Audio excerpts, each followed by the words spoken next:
अग्नि के कुंड में से निकला शीतला मैया हो डेराई गईले न हो डेराई गईले न। अग्नि के कुंड में से निकला सात बहिनी हो डेराई गईले न।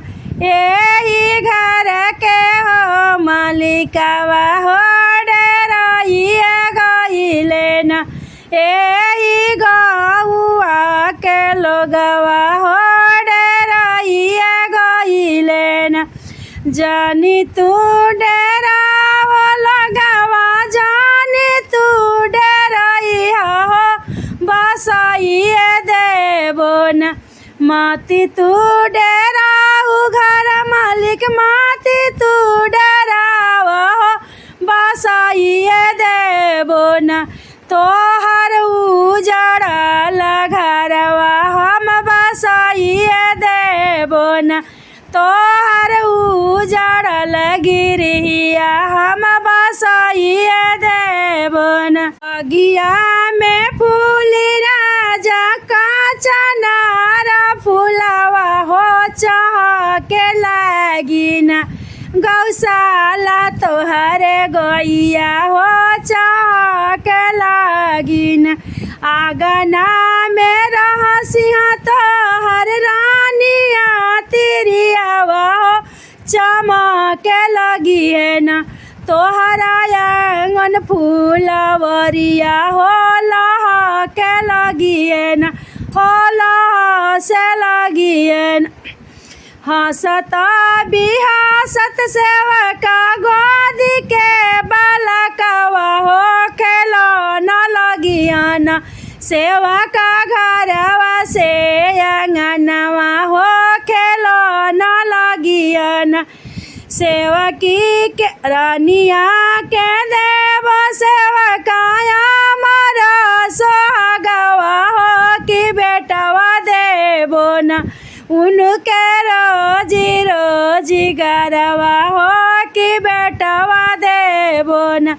पुतोहिया के देव सेवका गोदी में बालकवा हो अमर करबो न। उनका सोरा हो सिंगारवा हो अमर करबो न। अग्नि का कुंड में से निकला शीतला मैया हो डेराई गईले न। हमारे बेटवा से नतिया हो डेराई गईले न। हमारे बेटवा से नतिया हो डेराई गईले न। का तू डेराल राजा बेटा काई तू सकाल हो बनाइए देबो न। तोहर उजड़ल गिरिया हो बसाइए देबो न। तोहरा के देबो राजा बेटा रोजी रोजी गरवा हो रानियावा देबो न। उनके गोदी में लालनवा हो रानियावा देबो न। बेटिया के देव राजा सोरा हो सिंगारवा हो दामाद के देबो न। हमारो रोजी रोजी गरवा हो दामाद के देबो न। एक ही तमांगी राजा बेटा तो से बचनिया हो हमारा करियो न। सेवा का नव दिन पूजनिया हो हमारा करियो न। साल ही भर में बेटा नव दिन उतरली हो बेटा के घरवा न। हम फूलवा से खिलइबो हो बेटा के घरवा न। हे सेवा का घरवा न।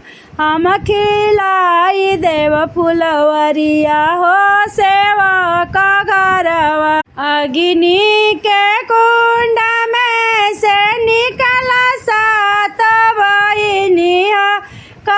कहिया लिहलेना मैया झार लंबी केसिया हो कहिया लिहलेना मैया झार लंबी केसिया हो कहिया लिहले।